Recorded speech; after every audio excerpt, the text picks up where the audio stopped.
मिलेंगे हड़प्पा सभ्यता का नगर नियोजन। ठीक है, किस पैमाने पर किया, फिगर के द्वारा पूरा क्लियरली समझने में आ जाएगा, ये पूरा नगर नियोजन क्लियर करेंगे। 5 स्टेप में पढ़ेंगे। पहला पढ़ना हम लोग को सड़क व्यवस्था, मतलब हड़प्पा वासी जो है कैसे सड़कों पर चलते थे, कैसे सड़कों का निर्माण करते थे। ठीक है, उसके बाद पढ़ेंगे जल निकास प्रणाली। हड़प्पा वासी चूंकि हम जानते हैं सिंधु घाटी सभ्यता नगरीय सभ्यता थी, और नगर में जो है प्राय देखा जाता है सड़कें चौड़ी रहती है, पक्का मकान रहता है, और नाली की सुविधा रहती है। ऐसा ही कुछ सुविधा इसमें भी थी। ठीक है, सिंधु घाटी सभ्यता में। उसके बाद स्नानागार भी हमें साक्ष्य के रूप में मिले, इसके बारे में कुछ जानकारी हासिल करेंगे। उसके बाद अन्नागार यानी कि धान्य कोठार जो खोजा गया जिसमें अनाज उनाज रखा जाता था। ठीक है, आजकल के जमाने में ड्रम व्रम बन लिया है एकदम से लोहा हुआ का, उस समय तो ऐसा नहीं होता था, जमीन के अंदर गड्ढा करके रखा जाता था। ठीक है, और ईंट का भी अध्ययन करेंगे, मतलब कैसा ईंटा लगता था। यहाँ पर 3 चीज है।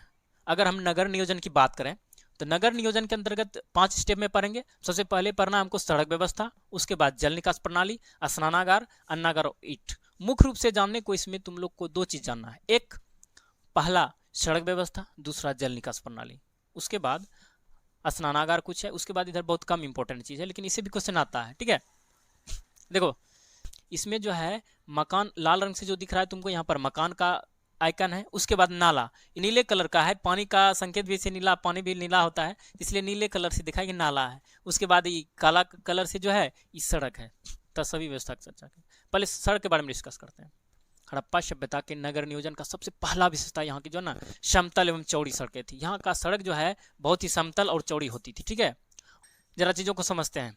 हड़प्पा सभ्यता के अंतर्गत हम सड़क व्यवस्था के बारे में अगर चर्चा करें तो इसमें जो है मुख्य रूप से यहाँ की सड़कों की विशेषता क्या थी, सड़कें यहाँ की समतल एवं चौड़ी होती थी। ठीक है, यहाँ के मुख्य सड़कों की लंबाई 9.15 मीटर होती थी, जिसे पुराविदों ने राजपथ की संज्ञा दी। ठीक है, यहाँ के अन्य सड़कों की लंबाई यानी कि गलियों की लंबाई, अन्य सड़कों की लंबाई 2.75 मीटर से 3.66 मीटर तक होती थी। ठीक है, और यहाँ की गलियां भी खुली एवं चौड़ी होती थी।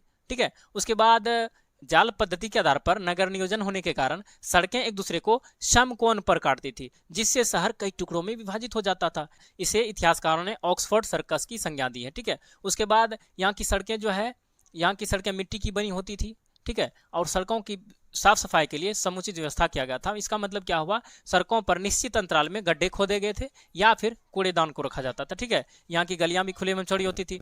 उसके बाद चर्चा करेंगे कि मोहनजोदड़ो की खुदाई से हमें सड़कों के किनारे कुछ चबूतरों के प्रमाण मिले हैं। इस पर अंदाजा ये लगाया जा रहा है कि इन चबूतरों पर व्यापारी लोग बैठ के कुछ खरीद बिक्री करते थे। ठीक है, और नगरों की सुरक्षा के लिए नगर के बाहर जो है ना खाइयां खोदी जाती थी, खाइयां रहता था। ठीक है, जिससे कि शहर का सुरक्षा हो सके। ठीक है, देखा होगा तुम लोग बाहुबली सब में।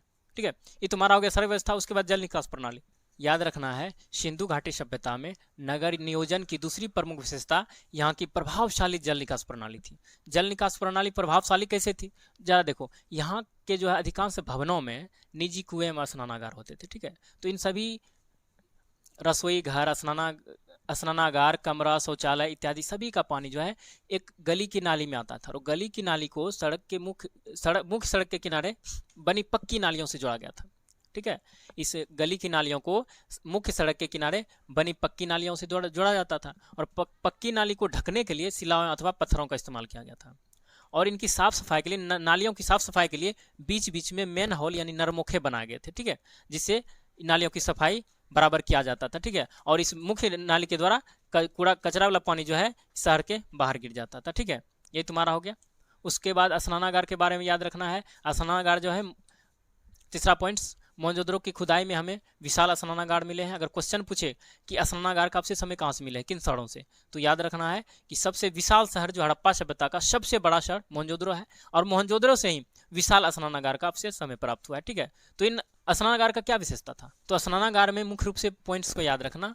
हमें जो है मोहनजोदड़ो की खुदाई से हमें वहाँ पर विशाल स्नानागार के अवशेष मिले हैं, जिनकी लंबाई 39 मीटर थी और चौड़ाई 23 मीटर थी और गहराई 8 मीटर थी। तो इससे अंदाजा लग सकता है कितना बड़ा होगा।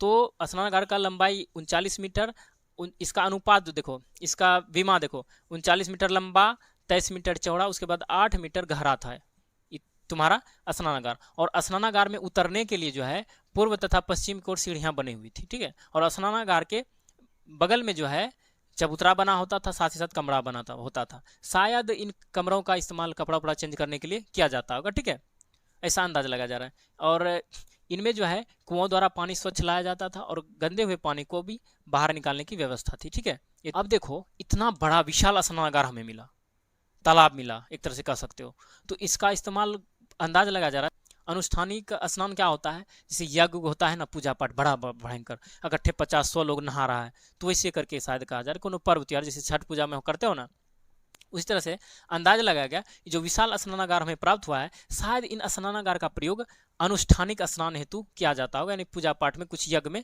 किया जाता होगा नहाने के लिए। ठीक है, उसके बाद अन्नागार जो याद रखना है कि जो तुम्हारा अन्नागार है, हड़प्पा सभ्यता की हड़प्पा शहर की खुदाई से हमें 12 धान्य कोठार मिले हैं, जो 6 की संख्या में, जो 2 पंक्ति में 6 की संख्या में। ठीक है, उसके बाद याद रखना है यह जो है धान्य कोठार 12 जो धान्य कोठार हमें मिले हैं 6 की संख्या में, जो 2 पंक्ति में है, यह जो है चबूतरों पर बने हुए हैं। ठीक है, और इनमें हवा जाने की व्यवस्था थी। ठीक है, ईंटें याद रखना, हड़प्पा सभ्यता एक ऐसा सभ्यता था जिसके अंतर्गत पकाए हुए ईंटों का प्रयोग होता था। इसके समकालीन हम मिस्र की सभ्यता की अगर हम बात करें तो वहां भी ना धूप में सूखे ईंट का प्रयोग होता था, ना कि पकाए हुए ईंटों का। हालांकि वहां पर पकाए हुए ईंटों का प्रयोग होता था, बहुत ही सीमित मात्रा में होता था। ठीक है, तो याद रखना सिंधु घाटी सभ्यता में पके हुए ईंटों का प्रयोग होता था, जो कि एक प्रमुख विशेषता है हड़प्पा सभ्यता की। ठीक है।